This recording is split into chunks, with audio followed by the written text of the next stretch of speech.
Hey guys, as you can obviously tell with my new scenery back here, might give you a clue that I am already home. I know I posted a video, my last one, about how something kind of exciting and bittersweet happened. Well, this is that video. I've been home a couple of days now. Um, and babies are in the hospital. Babies were finally born, sooner than what we were expecting. Um, it's all super crazy. Um, so I ended up having an ultrasound. It was the day for the babies to be measured, see how they're growing, all of that great stuff. And having two babies in one sack makes things a little tricky, obviously. So the ultrasound tech ended up letting me know that baby A, his legs were on top of baby B's stomach and on top of the umbilical cord. So it's kind of blocking the blood flow going in. And, we were probably doing the ultrasound for maybe like an hour and 30 minutes. And the majority of the time just trying to get baby A to move so, she can measure the umbilical cord, all of that stuff. And baby A finally moved his legs. She was able to do sort of something, and she then was also trying to measure the whole thing of their umbilical cord to see how it was doing.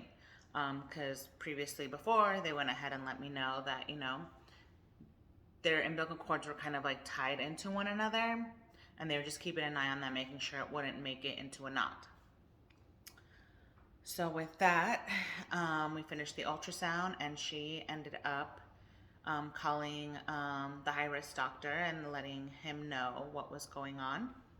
And I ended up finding out that I had to be on consecutive monitoring after that. She felt super bad, and I was like, no, it's okay. It's, I gotta do what I gotta do to make sure these babies stay in, right? And so they hooked me back up to the monitor, and I'm on it, whatever. And I'm listening to the heartbeats for the babies. And after being monitored for so long, you really start paying attention to the rhythm of the baby's heartbeats and stuff like that. And it got to the point where one of the babies' heartbeat was dropping really low and then skyrocketing really high. And I was like, there's something going on.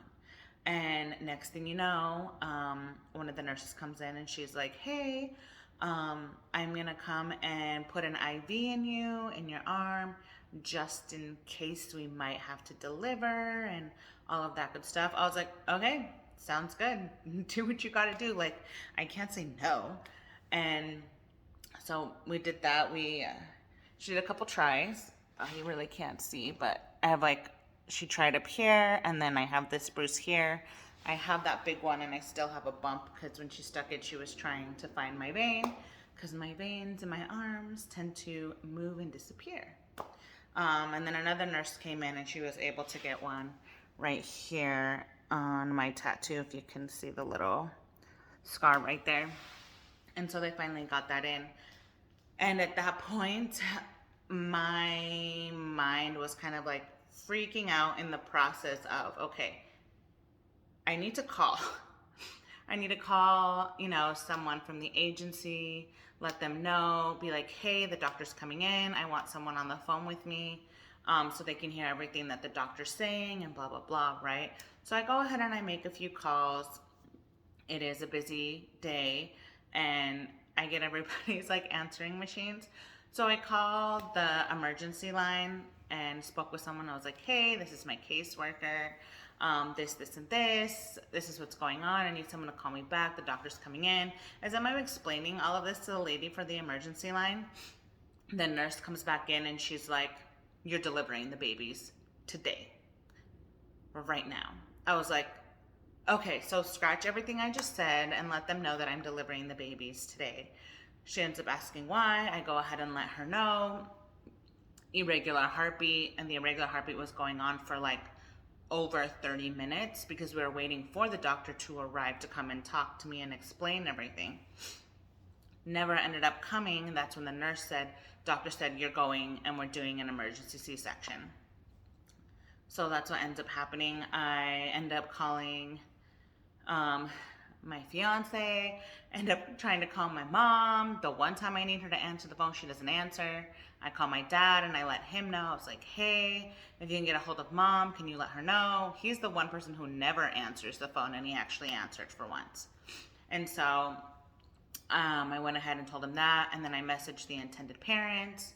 And then I was like, hey, having the babies today, emergency C-section. If you guys need anything, go ahead and refer to our agency, the agency and our caseworker. More the fact that I wouldn't be able to write anybody back as soon as they ride me away into the room. And so with all of that going on, I finally felt okay. I wasn't stressed about delivering the babies. I was more stressed of like trying to get in contact with somebody, anybody, whether it's my family or anybody at the agency, to let them know like, hey, this is what's happening right now, and I'm going to be going in a couple minutes. So with that, we had to wait for my OB to come in since she would be doing the C-section to deliver the babies. And everything just went so fast, and it was amazing. Although I have never had a C-section before, my first 2 keepers have been vaginal and everything's been great. But during this process of being in the room for the emergency C-section, all of that going on, even though it was quick, fast pace like nothing before, it wasn't as bad as I thought it was going to be honest. I was literally out the roof of like, before all of this is going, like, okay, I'm getting a C-section. What's going to happen? What are they going to do? Blah, blah, blah. I've never had one. So to me, I only know everybody else's experience because I always ask. So I can mentally prepare myself for all of that. So that ended up happening. And fiance came in. He missed the delivery of the babies. But he was at least there by my side for a little bit to help with everything else that was going on. So that was exciting. I got to see baby B's little hand as they were pulling him out through the light fixture that they had on top. But yeah, both babies from last I heard are both doing great. They are in NICU right now because they were born at 28 weeks and 4 days. Tried really hard to keep them baking, but sometimes they have other plans. So as of that, now I've been home a few days, trying to recover from the C-section because it is no joke. I was fine when I was in the hospital. I got a lot of comments from a lot of the nurses that were there saying that I was doing really great. My pain tolerance is really well, but that was at the hospital. Now I'm home, it's a little bit different. It's very hard already during the pregnancy where they said, I'm not allowed to do a lot of things, I can't lift, all of that stuff. Well, same rules apply now, and it's very hard for me to ask for help, but obviously I have to. So I try to ask for help as much as I can, but I also have to remember that there's certain things that I still need to keep doing, as in walking and kind of moving around to help myself heal so I'm not just like stuck. As well, although my journey of baking these beautiful babies, I am now starting a new journey for them as well in the meantime while they are here at the hospital. I will be pumping milk for the babies. When I saw them last, I was told that they weren't feeding them any milk yet. They were giving them all the vitamins and all the other nutrients that they need because they were born premature. So now what I'm doing is I am now pumping milk and I will be delivering the milk for the babies while they're in the hospital. So that is another journey that I will be doing, and I'm kind of excited for it, just a little bit, because it's a lot different compared to what I'm used to with having my kids and actually like breastfeeding them. This time I'm just only pumping. So this will be an interesting journey for me to take on, but we'll see how it goes. So far, so good. But I am at home now and just resting and hanging out with my dogs that I haven't seen in a couple weeks, and with my kids being home here. So it was nice coming home and being able to sleep in my own bed after a couple weeks, because sleeping at the hospital was not always great, but what can you do?